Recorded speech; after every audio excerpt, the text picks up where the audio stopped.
ज्ञानानन्दमयं देवं निर्मलं स्फटिकाकृतिम् आधारं सर्वविद्यानां हयग्रीवम् उपास्महे। यत् यत् रघुनाथकीर्तनं तत्त तत् कृतमस्तकाञ्जलिं बाष्पवारि परिपूर्णलोचनं मारुतिं वन्दे राक्षसान्तकम्। कूजन्तं राम रामेति मधुरं मधुराक्षरम् आरुह्य कविताशाखां वन्दे वाल्मीकिकोकिलम्।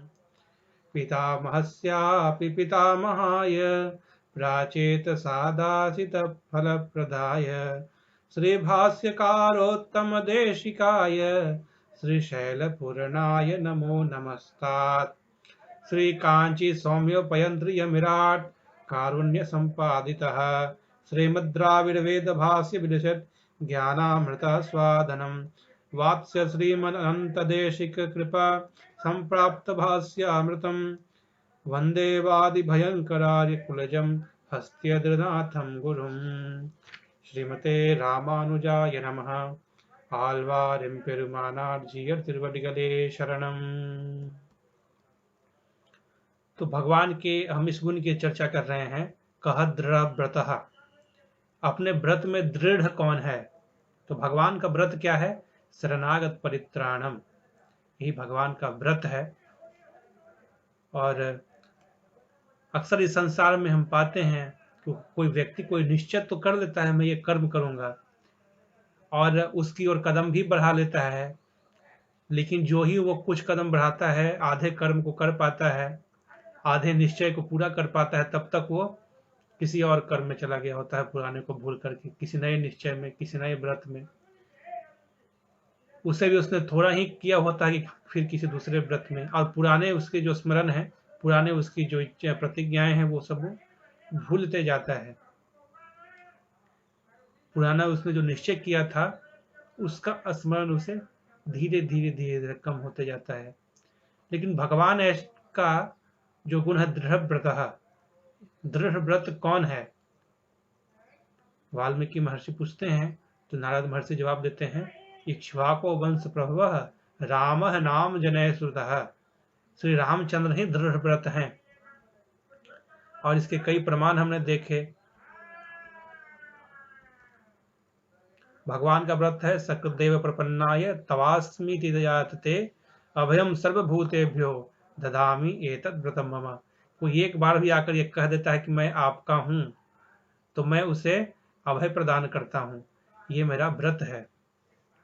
इस सब की व्याख्या हमने पिछले भागों में देखी है।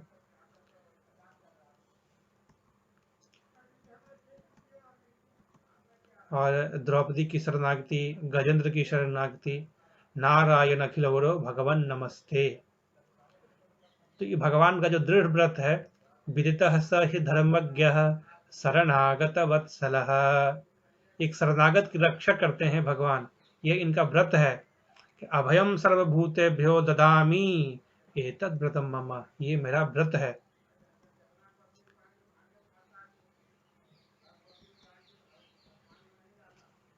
आज जो हम चर्चा करेंगे दंडकारण्य के ऋषियों की शरणागति। दंडकारण्य के ऋषिगण अत्यंत त्रस्त थे। जब भगवान वहां दंडकारण्य में आते हैं तो उन्होंने देखा कि सारे जो ऋषि मुनि हैं उन्हें राक्षस खा जाते हैं, और उनके अस्थियों का अंबार जब उन्होंने भगवान श्री रामचंद्र ने देखा तो उन्हें अत्यंत दया आया। अस्थि समूह देख रघुराया और लाग यति दया। भक्षन्ते राक्षसैभिः भक्षन्ते राक्षसः भीमः नरमांस उपजीविभिः ते भक्ष्यमाना मुनयो दंडकारण्यवासिनः। यानी कि वो राक्षस भीम, जो भीमकाय हैं, और मांस उपजीवी जो मांस पे ही जीवित रहते हैं, उन्होंने दंडकारण्य के मुनियों का भक्षण कर रहे हैं वो। तब भगवान जब दंडकारण्य आते हैं सीता के साथ, पंपा नदी निवासानाम अनुमंदाकिनीम अपि, चित्रकूटालायनम चक्रियते कदनम महत। यानी पंपा नदी के किनारे और मंदाकिनी नदी के किनारे जब भगवान पहुंचते हैं तो चित्रकूटालयानाम चक्रियते कदनम महत, वहां के सारे ऋषि की महर्षि क्रंदन करते हैं। ततः त्वाम शरणार्थम च शरण्यम समुपस्थितः, सारे ऋषि भगवान की शरणागति करते हैं। त्वाम शरणार्थम च शरण्यम समुपस्थितः परिपालय नो राम बध्यमाना निशाचर है। आप इन निशाचरों का संहार कीजिए, क्योंकि ऋषि मुनि कहते हैं कि हम अपने तपोबल से चाहे इनका संहार तो कर सकते हैं, लेकिन इससे हमारा तपोबल छीन होगा। इस कारण हम इन पे अस्त्र शस्त्र नहीं उठाते इन राक्षसों पे, और ये हमारा भोग कर रहे हैं, हमें हमारे मांस खा रहे हैं। परिपालयनः सर्वान् राक्षसेभ्यो नृपात्मजः, इसलिए हे नृपात्मज आप हमारी इन राक्षसों से रक्षा कीजिए। तो भगवान राम भी प्रतिज्ञा लेते हैं कि मैं आप सबकी रक्षा करूंगा, क्योंकि भगवान दृढ़ व्रत हैं। भवतामर्थ सिद्ध्यर्थ आगतो अहम यदृच्छया तस्य मे अयम वने वासो भविष्यति महाफलः। भगवान यहाँ अपने अवतार का रहस्य बताते हैं। वास्तव में भगवान के अवतरण का रहस्य राक्षसों का वध मात्र नहीं है, रावण का वध मात्र नहीं है, क्योंकि भगवान के तो संकल्प मात्र से ही सारे राक्षस का संहार हो सकता है। भगवान के संकल्प मात्र से दुष्टा विनष्टा भवतु रावण हतः, ऐसा भगवान ने अगर संकल्प कर दिया तो फिर वो कार्य पूरा हो सकता है। तो भगवान का आने का प्रमुख है एक लीला का विस्तार, क्योंकि भगवान की जो लीलाएं हैं, भगवान के जो दिव्य गुण हैं, जो वैभव हैं, वो प्रकाशित होते हैं इस धराधाम में आने पे ही। इसलिए भगवान जब धराधाम पे स्वयं आते हैं तो उन्हें कहते हैं विभव अवतार, और एक हमारे आपके जैसा रूप लेकर आते हैं, एक मनुष्य की तरह, 2 हाथे 2 आंख 1 नाक, ताकि हम उन्हें अपने जैसा महसूस कर सकें। तो भवताम अर्थ सिद्ध्यर्थम, आपके हेतु ही मैं यहाँ वनवास में आया हूं, क्योंकि वनवास में आना भगवान स्वयं चाहते थे। तब उनकी भगवान वनवास में आने की इच्छा हुई तो भगवान के संकल्प को कोई कैसे नकार सकता है। तो फिर ये लीला हो गई दशरथ ऋषि और कैकेयी, दशरथ राजा और कैकेयी का। तपस्विनाम रणे शत्रुन् हन्तुम इच्छामि राक्षसान् पश्यन्तु वीर्यमिश्रयः सभ्रातुः मे तपोधनः। मैं अपने भाई के साथ इन सभी राक्षसों का संहार करूंगा। इस प्रकार से उन्होंने अपना कोदंड उठाकर प्रतिज्ञा लिया भगवान श्री रामचंद्र ने। लेकिन भगवती सीता को भगवान की यह प्रतिज्ञा पसंद नहीं आती है, उन्हें अनुकूल नहीं जचता है। तो भगवान जब ऋषियों के आश्रम से निकलते हैं, सुतीक्ष्ण आदि ऋषियों के आश्रम से, तो एकांत पाकर सीता अपना मत रखती हैं। ऐसा नहीं कि सबके सामने सीता जी ने कह दिया हो, लड़ाई झगड़ा कर दिया हो, जैसा कि आजकल देखते हैं। तो एक शिक्षा है, सीता जी जब एकांत पाती हैं तो भगवान से बड़े ही विनम्र स्वभाव में कहती हैं, त्रिण्येव व्यसन अन्यत्र कामजानी भवन्त्युत मिथ्यावाक्यम परमकम तस्माद् गुरुतरा भुवौ परदाराभिगमनम विना वैरम च रौद्रता। यानी 3 ऐसे व्यसन हैं जो काम से उत्पन्न होते हैं, जिन्हें मनुष्यों का त्याग करना चाहिए। वो 3 व्यसन क्या हैं? और परमकम, ये परम है, और गुरुतरा भुवौ, ये बड़े ही विशाल जो व्यसन है जो काम से उत्पन्न होते हैं। पहला मिथ्या वाक्यम और परदाराभिगमनम, तीसरा बिना वैरम च रौद्रता। मिथ्या वाक्यम, ये भगवान आप में यह गुण तो संभव नहीं है, क्योंकि आपने जीवन में कभी मिथ्या वाक्य नहीं किया। क्योंकि भगवान के हमने देखा अनेक गुणों में एक गुण जिसने हमने चर्चा की, सत्य वाक्य। भगवान सत्य वाक्य, रामः द्विन अभिभाषते, और भगवान स्वयं कहते हैं भगवान स्वयं भी कहते हैं अनृतम नोक्त पूर्वम में, मैंने आज तक कभी मिथ्या भाषण नहीं किया। तो इसलिए मिथ्या वाक्यम तो गुण आप में नहीं है भगवान। फिर परदाराभिगमनम, आप किसी पर स्त्री के बारे में तो कभी सोच ही नहीं सकते हैं, इसलिए परदाराभिगमनम, दूसरे की स्त्रियों के साथ सहचरण करना, ये गुण भी तो आप में नहीं है। लेकिन तीसरा, बिना वैरम च रौद्रता, अगर आपसे कोई वैर नहीं करता है तो उसके प्रति अगर आप रौद्रता करते हैं, रुद्र व्यवहार करते हैं, तो ये भी तो एक अवगुण है, व्यसन है, जो काम से उत्पन्न होता है। इन राक्षसों ने आपके साथ कोई वैर तो नहीं किया है, और बिना वैर के अगर आप इनका वध करते हैं तो ये एक तो व्यसन होगा। और भगवान राम तो मर्यादा की स्थापना के लिए आए हैं, तो क्या भगवान का यह आचरण उचित होगा इस प्रकार से? और धर्मार्थम प्रभवति, धर्मात् प्रभते सुखम, धर्मात् अर्थ प्रभवति, धर्म से धन की प्राप्ति होती है, और धर्मात् प्रभवते सुखम, धर्म से ही सुख की प्राप्त होती है। धर्मेण लभते सर्वम, सब कुछ धर्म से ही प्राप्त होता है। धर्म सारम इदम जगत, इस सारे जगत का सार क्या है? धर्म। इसलिए मनुष्य को धर्म का आचरण करना चाहिए, क्योंकि धर्मात् अर्थ प्रभवति, धर्म से ही अर्थ उत्पन्न होता है। धर्मात् प्रभवते सुखम, और धर्म से ही सुख उत्पन्न होता है। धर्मेण लभते सर्वम, और सारे जो कार्य हैं, सारे जो हमारे पुरुषार्थ हैं, वो धर्म से ही प्राप्त होते हैं। और धर्म सारम इदम जगत, और धर्म का सार है जगत। और इस धर्म की स्थापना करने के लिए भगवान स्वयं आते हैं। धर्म संस्थापनार्थाय संभवामि युगे युगे। और दूसरा कारण जो है, एक कारण तो आप धर्म की स्थापना करने के लिए आए हैं, तो इस कारण आप, ये जो 3 व्यसन है, मिथ्या वाक्यम आप में नहीं है, परदाराभिगमनम आप में नहीं है, लेकिन बिना वैरम च रौद्रता, ये वसन आप में मुझे नजर आ रहा है। दूसरा कारण, माता कैकेयी का आदेश है कि सन्यासी की तरह जीवन जीना है वनवास में। क्वच शस्त्रम क्वच वनम क्वच छात्रम तपः क्वच। तो जब आपने ये व्रत लिया है कि मैं सन्यासी की तरह आचरण करूंगा अपने वनवास में, तो फिर आपने ये शस्त्र क्यों उठा रखा है? और एक क्षत्रिय की तरह यह प्रतिज्ञा क्या ले रहे हैं आप, किसी का संहार करने का? पुनर्गत्वा तु अयोध्यायाम क्षत्र धर्मम चरिष्यति, जब ये 12 वर्ष के पश्चात हम वापस अयोध्या आएंगे, तब अपने क्षत्रिय धर्म का आप निर्वाह कीजिएगा। लेकिन अभी क्या, जब आपने प्रतिज्ञा लिया है कि मैं क्षत्रिय रूप से, सन्यासी के रूप से जीवन निर्वाह करूंगा इन 12 वर्ष, तो आप ये शस्त्र लेकर तपस्या उठा रहे हैं, क्षत्रिय की तरह मैं संहार करूंगा। इस कारण ये भी मुझे नहीं जचता है, ये भी मुझे अनुकूल नहीं लगता है। इस प्रकार से भगवती सीता जी कहती हैं, और एक उदाहरण भी देती हैं।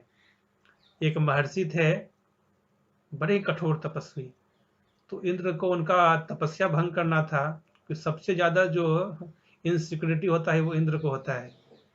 स्वर्ग में रहते भर में भी, इतने सुख होते हुए भी वो स्वर्ग का सुख अनुभव नहीं कर पाते हैं इंद्र, कि हमेशा ये डर बना रहता है, मेरा पद ये छीन लेगा, मेरा पद वो छीन लेगा।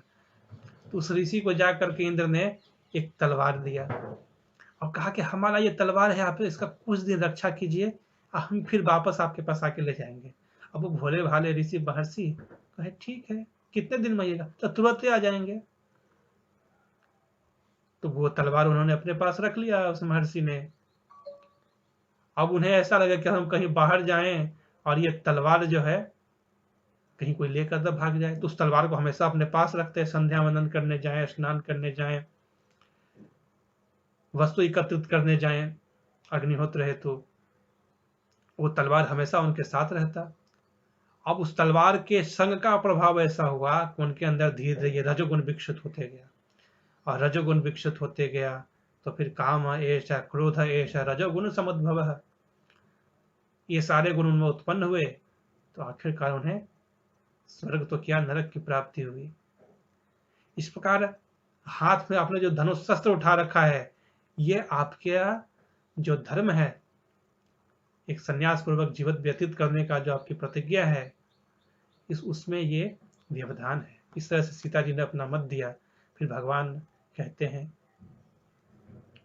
भगवान अपना यहाँ व्रत बताते हैं। अपयहं जीवितं जह्याम त्वां च सीते सलक्ष्माम न तो प्रतिज्ञां संसृत्य ब्राह्मणेभ्यो विशेषतः। ये भगवान का दृढ़ व्रत है। अपयहं जीवितं जह्याम त्वां च सीते सलक्ष्मणाम न तुम प्रतिज्ञां संसृत्य ब्राह्मणेभ्यो विशेषतः। मैं अपने स्वयं के प्राण का परित्याग कर सकता हूं, और हे सीता, हे सीते, तुम तुम्हें अत्यधिक प्रिय हो, प्राणों से भी अधिक प्रिय हो, लेकिन मैं तुम्हारा भी परित्याग कर सकता हूं। ये लक्ष्मण मुझे अत्यंत प्रिय हैं, मैं इस लक्ष्मण का भी परित्याग कर सकता हूं, लेकिन न तो प्रतिज्ञां संसृत्य। लेकिन मैं एक बार जब मैं प्रतिज्ञा ले ली, उस प्रतिज्ञा का मैं त्याग नहीं कर सकता हूं। अब ब्राह्मणेभ्यो विशेषतः, और विशेषकर इन ब्राह्मणों के प्रति, इन तपस्वियों के प्रति जो हमने प्रतिज्ञा लिया है, उन्हें तो मैं त्याग नहीं सकता। अपयहं जीवितं जह्याम त्वां च सीते सलक्ष्मणाम न तो प्रतिज्ञां संसृत्य ब्राह्मणेभ्यो विशेषतः। विप्रधेनुशिरस्यन्तहित लीन्ह मनुज अवतार निज इच्छा निर्मित तनु माया गुण गोपार। भगवान का शरीर निज इच्छा से निर्मित है, और प्रकृति के 3 गुणों का इसमें समावेश नहीं होता है। शुद्ध सत्वमयम देहम, शुद्ध सत्व से निर्मित होता है भगवान का देह। और अवतार का उद्देश्य क्या है? विप्र यानी ब्राह्मण, धेनु यानी कि गाय, और सुर संत, इनके हित के लिए भगवान का अवतार हुआ है। और वही हित न हो तो अवतार का प्रयोजन क्या रह जाएगा?